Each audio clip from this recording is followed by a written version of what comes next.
FG uncovers 1,618 civil servants with fake employment letters. Nigerian Army arrests alleged mastermind of Taraba killings. Court dismisses suit against seeking removal of EFCC chairman Olukoyede. And on the foreign scene, explosions at a military ammunition depot in Chad's capital kill 9. Good afternoon and welcome to the news update on Trust Television. I am Aisha Salihu.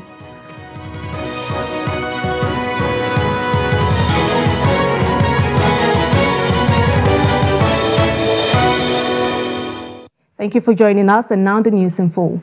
The federal government has revealed that it has in the last 1 year uncovered 1,618 officers in the civil service with illegal and fake employment letters and have deleted them from the Integration Personnel, Payroll and Information System. Head of Civil Service of the Federation, Folashade Yemi made this known on Wednesday in Abuja during a media parley organized as part of programs marking the 2024 Civil Service Week. She disclosed that through physical verification conducted by the ministries, departments and agencies of government, the once over-bloated federal civil service has now been brought down from over 100,000 to 69,308 who have been verified and are on the payroll. Yemi Eshon revealed that apart from the ghost workers who were parading fake employment letters, there was also the issue of some civil servants who jackpot for greener pastures in overseas that were caught napping during the physical verification exercise. As the 10th National Assembly marked their 1 year in office, Nigerians are clamoring for better political representation that will address the yearnings and aspirations of the people. The National Assembly has come under heavy criticism for its perceived inability to align itself with the will of the people. Trust TV's Amarachi Amoshi has more. On June 13, 2023, the 10th National Assembly of the Federal Republic of Nigeria was inaugurated. As they mark 1 year in office, Nigerians are evaluating their performance against the backdrop of the country's current state. There is a growing call for the assembly to prioritize the needs of the people who elected them. I don't think they put the masses into consideration, and that's why we have increase in the cost of living and electricity tariff and co. While the banditry on the other aspect is going up, but the standard of living is increasing and nothing is like really moving. Speaking on the anniversary, residents of the FCT gave mixed reaction on the performance of Nigerian bicameral legislature vis-a-vis the current state of affairs. Look at the local government autonomy that they were talking about. These are something that I believe the National Assembly should rush into it because we are touching the grassroots. How are we view Nigerian? Nigeria begins from individual family and individual home. Most masses that are blaming the government, my sister, if you even dig deep to their own personal business, they are worse than the government. By virtue of Nigerian population, they should not expect to please self. They should not expect to please what? The people. They should expect to please the constitution that brought them to that system. A former federal lawmaker with over 10 years of legislative experience in both House of Representatives and Nigerian Senate, Senator Ita Enang, emphasized the important role of the National Assembly in the governance process. I want to apologize to the public for having this impression, and I want to urge my friends, my brothers and sisters in the National Assembly to take the public seriously. Take the public seriously, because the public is right the way they're feeling. Because in your own response, sometimes in even reacting to what the public is feeling, it is a reaction without empathy.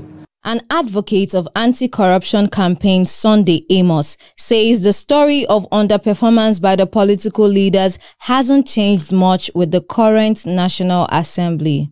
At the end of 1 year of this administration, it's the story of corruption. The triangle is now complete, especially with this particular 10th Assembly. It has become Nigeria, the three arms of Nigerian government has become a triangle of corruption. It's a three-arms zone of corruption. This is the image that some of us see from where we stand, and it is very unfortunate. I don't know where we're going to start the solution from, but presently what we are seeing after 1 year in office.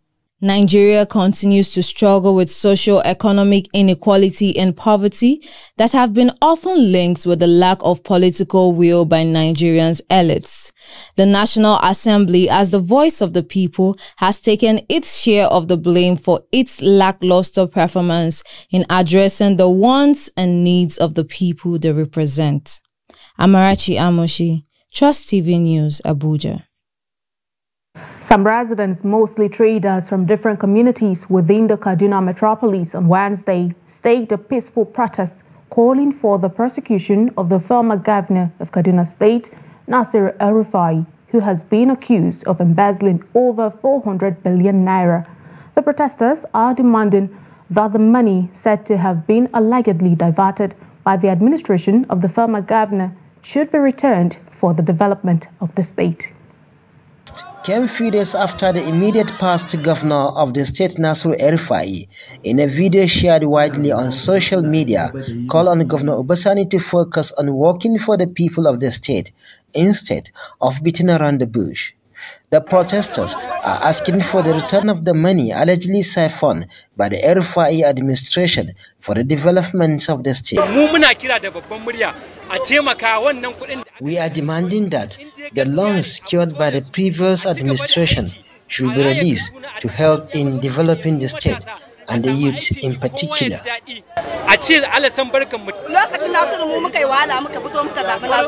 We voted for El-Rufai for 2 terms to move the state forward, but the reverse is the case, as his government left the state in serious debt. We want the state's resources back to government coffers. All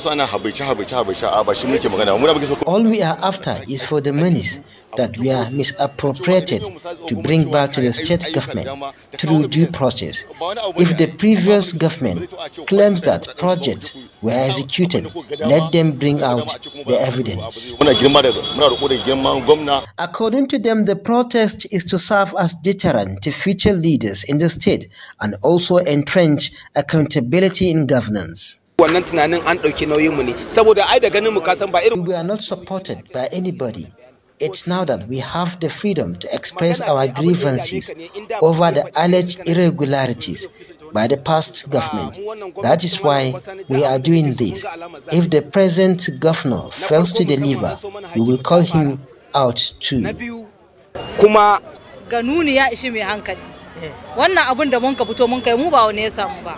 Doing this out of love for the development of the state, not because anyone is behind it.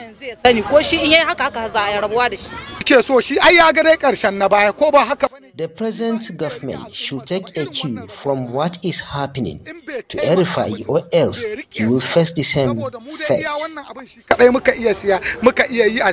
Earlier, the commissioners who served under Nasir El-Rufai in a release described the report by the ad hoc committee of the Kaduna State House of Assembly as false and an attempt to dent the credibility of the El-Rufai administration. Bello Musa, Trust TV News, Kaduna. The Edo State Working Committee of the People's Democratic Party on Wednesday expelled the former Deputy Governor of the state, Philip Shoaibu, for alleged anti-party activities. The PDP SWC also expelled the South-South Vice Chairman, Dan Obi, while it also upheld the expulsion of a former member of the House of Representatives, Omorege Ogbede Ihama, by Ward 2, Oredo local government area. The decisions were taken on Wednesday at the PDP SWC meeting in Benin. The party said the expulsion would not affect the September 21 governorship election in the state, adding that the party was well positioned to win at the poll. Still in the South-South region, Rivers State Governor Siminalayi Fubara has said 23 local government councils in the state will operate from alternative secretariats following Tuesday's sealing of the councils by the police. The governor, who said this after swearing in the 23 local government caretaker committee chairman on Wednesday in Port Harcourt, the state capital, said they could operate from anywhere.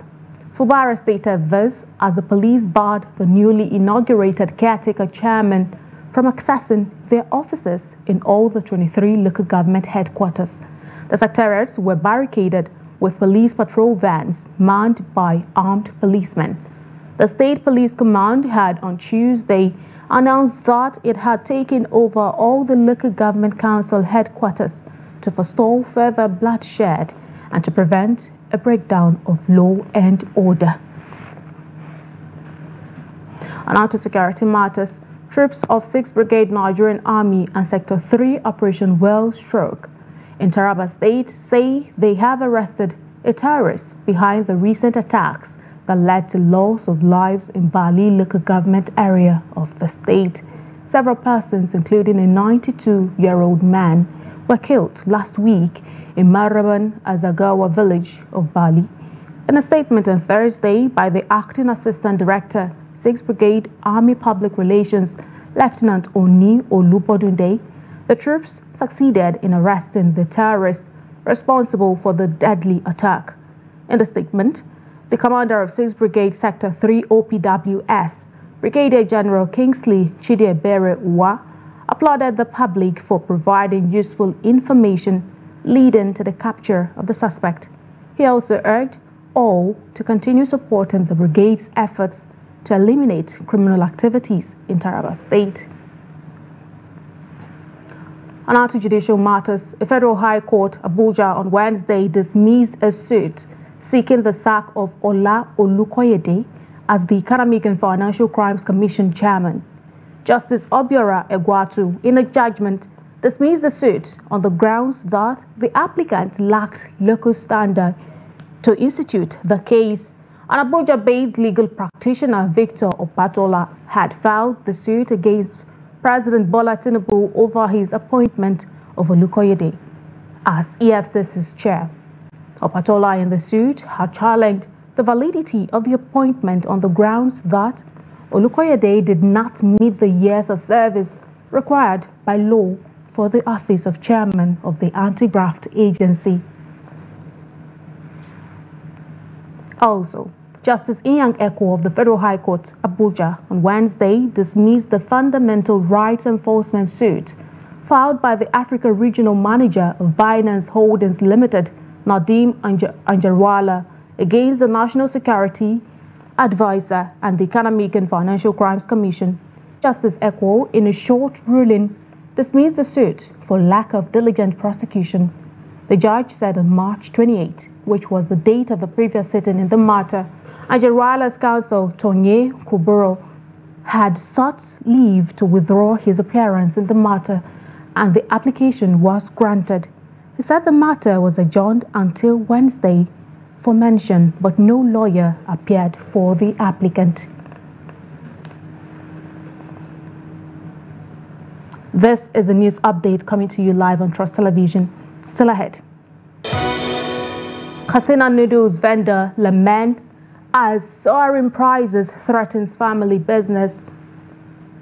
More news on return this day.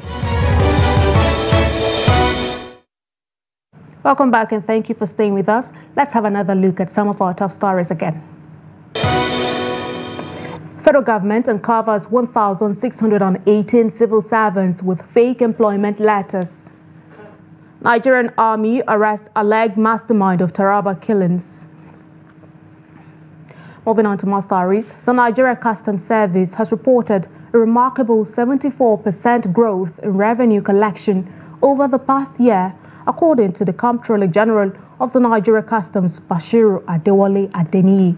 The Customs Board says they recorded a total revenue collection of 4.49 trillion naira between June 2023 and May 2024, compared to the 2.58 trillion naira collected during the corresponding period of the previous year.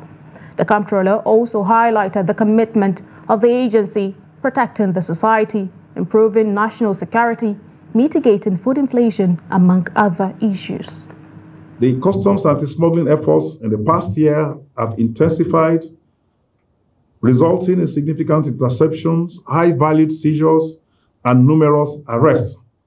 Notably, I just mentioned some few of them, including the seizure of 63 items related to animal and wildlife products valued at over 566 million naira. Additionally, 7 arms of arms and ammunition were made through our ports and borders. In terms of illicit drugs, a combined total of 127 cases involving narcotics and pharmaceutical products were seized, valued at over 6 million naira. In a bid to guarantee food security and suppress the smuggling of food in and out of the country, the service recorded 1,744 cases of rice and grain seizures, all valued at 4.4 billion naira. This concerted efforts underscores our commitment to protecting the society and ensuring our national self-sufficiency. And in the area of collaboration, the 81.5% gain in the service reforms score assessed by PEBEC indicates our commitment to a number of trade facilitation measures and collaborative engagements. These efforts have led to smoother operations with stakeholders, facilitated through regular interactions.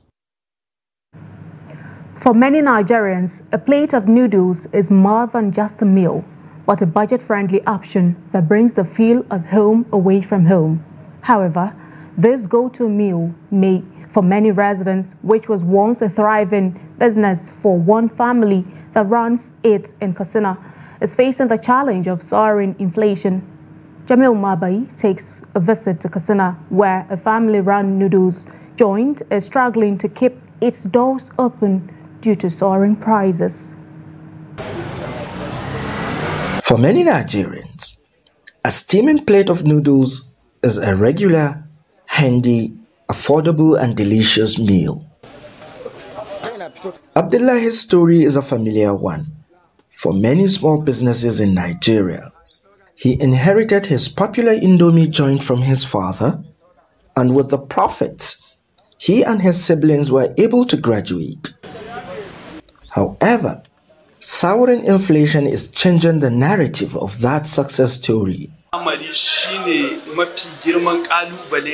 This is the biggest challenge I have ever experienced, this hyperinflation.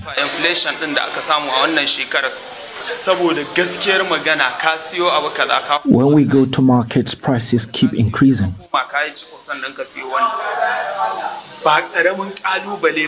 The recent removal of fuel subsidy has added another layer of burden. Running the generator on petrol is simply unsustainable.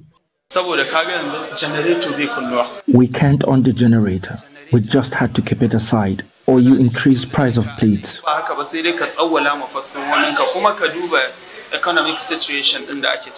Flour, sugar, and other ingredients have seen their prices skyrocketed. A year ago, a plate of noodles with 2 eggs cost 350 naira. But today, it will cost you 900 naira, a staggering increase of over 150%. The story is the same for bread, which has jumped from 300 naira to a staggering 800 naira. The pain isn't just for Abdullahi. His customers, mostly students and small business owners themselves, are feeling the pinch. Abdullahi sees a way out, but it requires capital he just doesn't have. If to say I have enough capital, I would have installed a solar panel to provide light. iska haka wadda za ta samu man da hasken wutar lantarki in samu iska wadatacce ko. As the nation grapples with inflation, the future of these family-run staples hangs in the balance. Will they be able to adapt and survive, or will the rising tide of economic hardship force them to close their doors? Only time will tell. Jamilu Mabai, Trust TV, Katsina. From Nigeria, South African President Cyril Ramaphosa has visited President Bola Tinubu in his hotel for economic and diplomatic talks. The Nigerian leader attended the inauguration of President Cyril Ramaphosa, who was sworn in for second term on Wednesday after his party, ANC, formed a coalition with opposition. ANC lost control of parliament for the first time in 30 years.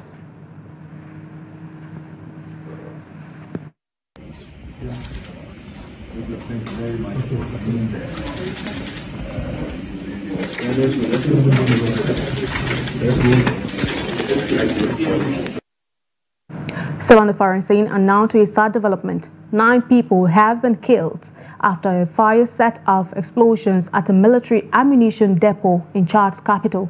Government spokesperson Abdurrahman Kulamala confirmed the news on Thursday, adding that 46 people were being treated for various injuries after the explosions jolted residents from their sleep late Tuesday in Guji district of the capital in Jamena.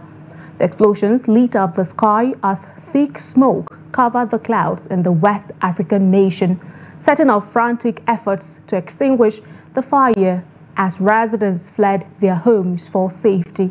The cause of the fire was not immediately clear, and President Mahamat Derby Itno said an investigation would be conducted. The patients that were admitted to various health facilities amounted to 46. Unfortunately, 5 people died in the hospital, while 5 others died on the spot. So overall, we have 9 deaths and 46 patients admitted who are fully being taken care of in these hospitals. Finally, in sports, the Nigeria Football Federation has described as outright falsehood reports in some online publications on Wednesday that the football governing body has slammed a ban on Super Eagles forward Victor Osimhen from the team for his social media outburst a few days ago.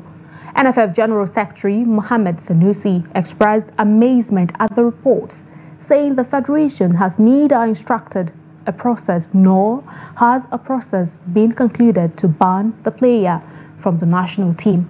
He said the Federation is looking to resolve the matter amicably. Multi-titlers Rivers Angels have zoomed into the last 4 of this year's President Federation Cup in style after a 5-0 hammering of Oshun Babes in Enugu on Wednesday. Abuja-based Niger Rattles also reached the semi-finals following a 5-4 penalty shootout defeat of FC Robo Queens of Lagos at the Stephen Keshi Stadium in Asaba. Both teams ended with the regulation period with scoreline at 1-1. Delta Queens cut Sunshine Queens from Akure to size with a 2-0 defeat at the Samuel Ogumeda Stadium in Benin City. Also in Benin City, Remo Stars ladies continued their fairy tale run in this year's competition with a 3-2 penalty shootout defeat of veteran campaigners Nasarawa Amazons after both teams were still mated at 1-1 following regulation time. On Thursday, the finalists will emerge in the men's competition with Abia Warriors up against Kano Pillars at the Lafayette City Stadium and Kebbi United up against El Kanami Warriors at the NFF FIFA Goal Project in Abuja. Both games will commence at 4 p.m. With that, we've come to the end of the news update at this hour on Trust Television. Do not forget, you can always follow us across all of our social media platforms and also join our YouTube live stream for more news, programs, and documentaries.